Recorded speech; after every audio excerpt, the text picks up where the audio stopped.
Bismillahirrahmanirrahim. Dari Al-Somka TV, Tirmizi izin bertanya, kenapa golongan habaib itu hanya diambil dari silsilah Hasan dan Husain, sedangkan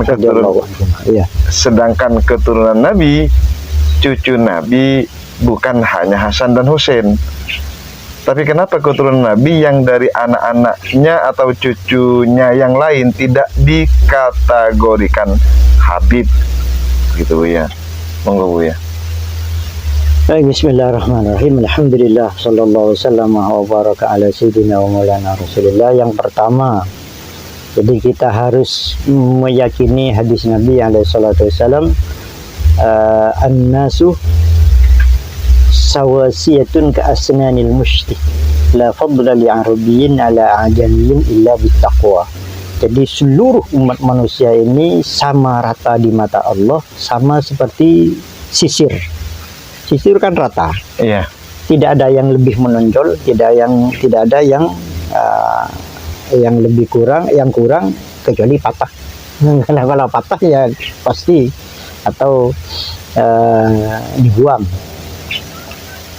La fadla ala li'arabiyyin ala ajami, tidak ada kelebih utamaan bagi orang yang orang Arab di atas orang yang bukan Arab, illa bittaqwa, kecuali dengan takwa. Jadi yang lebih menonjol itu hanya ketakwaan seseorang. Itu pertama. Kemudian yang kedua, kata Nabi alaihi salatu wasallam, taraktu fikum sakalain, saya tinggalkan di antara kalian umat Islam ada dua hal yang berat, itu jaga oleh kalian, kata Nabi. Yang pertama Al-Quran, wa itsrati, dan terahku, artinya keturunanku. Jadi keturunan Nabi alaihi salatu wasallam oleh Nabi disepadankan dengan Al-Quran dalam penjagaannya, harus jaga, dalam menjaga, dalam mentakdimi, dalam menghormat dan lain sebagainya. Itu kitabullah wa itsrati. Fa innahuma yaridani alayya al-haud, nanti dua itu yang datang pertama kali kepada saya di telaga surga. Jadi Al-Quran dan seluruh keturunan Nabi datang pertama di hadapan Nabi alaihi salatu wasallam. Itu kita menghormat seluruh keturunan Nabi Muhammad alaihi salatu wasallam. Yang kedua, kemudian yang ketiga, hadis Nabi,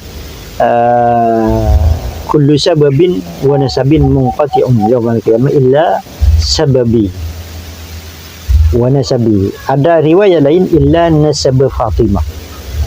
Semua sebab dan nasab akan terputus semua kecuali nasabku. Ada riwayat lain, kecuali nasab Fatimah radhiyallahu ta'ala. Itu tiga. Jadi mungkin hadis itu yang dijadikan landasan kenapa kok hanya keturunan Hasan Husain yang dianggap habaib.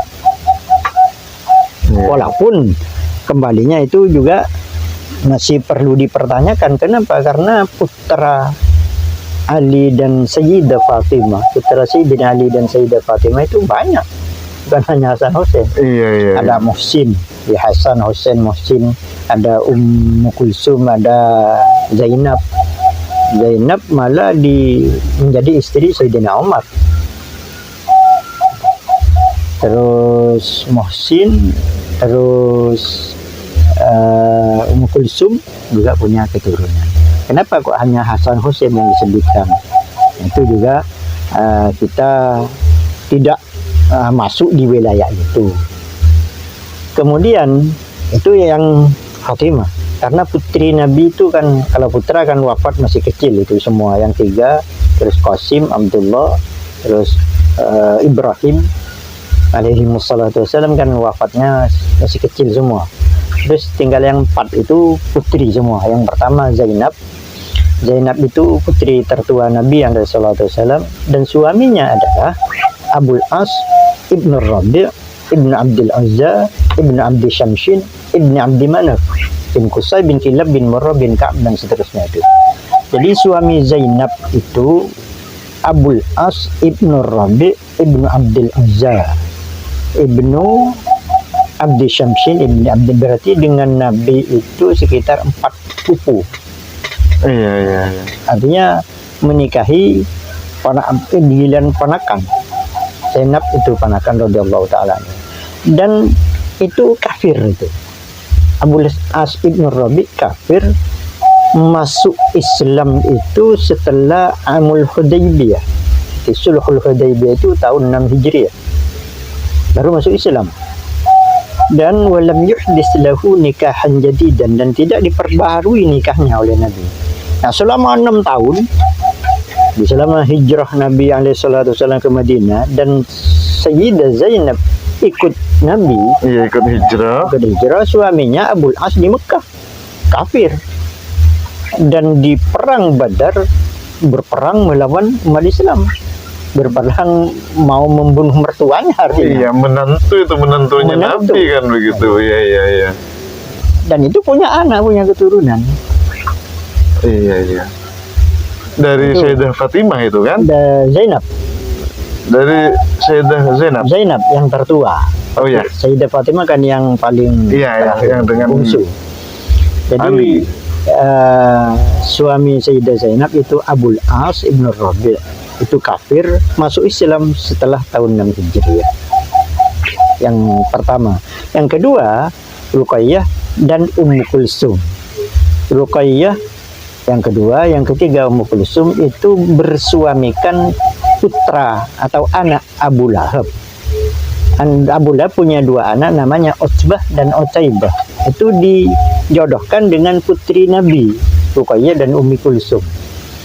Tapi Ruqayyah itu setelah beberapa hari, sekitar 1 hari menikah, itu turunlah surat Al-Lahab itu, tabbat yada abi lahabin wa tab.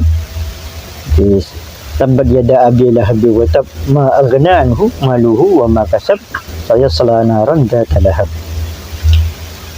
Al-ayah itu ibunya atau Ummu Jamil itu langsung marah-marah dan menghujat Nabi Muhammad, Istrinya Abu Lahab. istri Abu Lahab. Iya. Langsung diminta kembalikan anak Muhammad itu yang bernama Ruqayyah, dikembalikan oleh Utbah.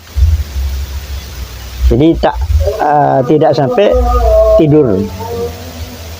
Kemudian oleh Nabi langsung beberapa setelah masa tenang dan tidur itu tidak ada indah karena tidak dijima. Iya. Langsung dinikahkan dengan Utsman ibnu Affan. Sayyidina Utsman ibnu Affan ibnu Abil As ibnu Al-Hakam ibnu Umayyah ibnu Abdi Syamsin ibnu Abdi Manaf. Sementara yang Ummu Kulsum masih bersama Utaibah sampai beberapa bulan, karena Utaibah sudah kadung cinta dengan Ummu Kulsum. Baru setelah Abu Lahab yang memerintahkan kembalikan Ummu Kulsum itu kepada Muhammad. Kalau hanya ibunya yang mengatakan tidak dikembalikan, baru beberapa bulan setelah Ruqayyah wafat, Ummu Kulsum dikembalikan. Ditelak dengan cara yang sangat tidak beradab. Jadi Utaibah yang menceraikan Ummu Kulsum itu langsung diantar di hadapan Nabi dan meludah. Utaibah itu meludahi Nabi, bahkan ya dengan kata-kata yang kotor lagi. Anaknya, bayangkan anak seorang putrinya dikembalikan, terus dihujat, dikatai kata-kata yang kotor dan meludah di hadapan Nabi. Nabi SAW berkata, qatalakallahu kalban min kilabi. Jadi Anda akan dimakan hewan-hewan Allah Subhanahu wa taala. Setelah pulang Utaibah itu, Abu Lahab bertanya, apa yang dikatakan Muhammad? Saya katanya mau dimakan hewan-hewan Allah. Hati-hati, perkataan Muhammad itu tidak pernah salah, kata Abu Lahab. Itu Abu Lahab yang kafir, saya yakin-yakinnya bahwa Nabi Muhammad tidak pernah bohong. Iya, iya. Oleh karena itu Utaibah oleh Abu Lahab diimigrankan, dipindahkan, dikeluarkan dari Mekah, dikawal banyak tentara untuk pindah ke negeri lain. Nah, setibanya di satu tempat datanglah singa ya mencabik-cabik Utaibah itu. Arti Utaibah ini kan sepupunya Nabi berarti. Sepupu. Iya. Sepupu Nabi, termasuk anak dari saudara orang tua Nabi Muhammad alaihissalam. Abu Lahab, tapi beda ibu itu. Abu Lahab dan Abdullah beda ibu. Iya, iya, iya, Bu. Kemudian setelah Ruqayyah radhiyallahu anha wafat, maka Ummu Kulsum tadi digantikan kepada Sayyidina Utsman bin Affan, sehingga Utsman menikahi putri Nabi dua, yaitu Ruqayyah dan Ummu Kulsum, dan diberi gelar dengan Zunnurain, yang memiliki dua cahaya. Jadi Zainab suaminya Abul As bin Rabi ibn Abdul Uzza bin Abdi Syamsin bin Abdi Manaf. Kemudian Ruqayyah dan Ummi Kulsum bersuamikan Sayyidina Utsman setelah Utbah dan Utaibah. Kemudian yang keempat adalah Fatimah, suaminya adalah Sayyidina Ali bin Abi Thalib. Nah, Utsman dan Ummi Kulsum punya anak namanya Abdullah. Punya keturunan. Kalau dengan Ruqayyah tidak. Kemudian Zainab juga mempunyai dua putra, dua keturunan, satu laki, yang laki itu wafat masih kecil. Kemudian yang kedua Umamah. Dan itu yang dimaksud bahwa kenapa tidak disebutkan habaib kan Habib, begitu. iya. Iya. Dan kenapa yang lain tidak disebut habaib? Ya karena hadis tadi yang tiga itu, yang hadis nomor 3 terutama, ya Nabi secara spesifik menyebutkan Sayyidah Fatimah. Jadi kullu sababin wa nasabin munqati'un yaumil qiyamah illa nasab Fatimah, walaupun hadis itu dhaif tapi dijadikan landasan oleh para ulama. Sementara Tetapi untuk juga kan putri-putri yang lain tidak disebutkan. Iya, tetapi juga kan tidak keseluruhan putra dari Siti Fatimah, Sayyidah Fatimah itu disebut Habib juga. Iya. Kan hanya dari Hasan Dan Husain. Husain, jadi Al-Hasani Al-Husaini gitu. Sementara kan Banyak putri Sayyidah Fatimah banyak. Iya. Ada Muhsin, ada Ummu Kulsum, ada Zainab juga. Zainab itu menjadi istri Sayyidina Umar bin Khattab radhiyallahu taala anhu. Bahkan ya terpaut jauh kan umurnya. Bayangkan, Sayyidina Umar itu lebih tua dari Sayyidina Ali. Iya, iya, iya. Jadi ukurannya ya Sayyidina Umar lebih tua dari Sayyidina Ali, terus putrinya yang paling muda dinikahi Sayyidina Umar. Iya. Artinya kalau masa-masa sekarang sangat-sangat tidak beriman Nggak mau. gitu akhirnya. Iya. Tidak ada Siti Nurbaya dulu.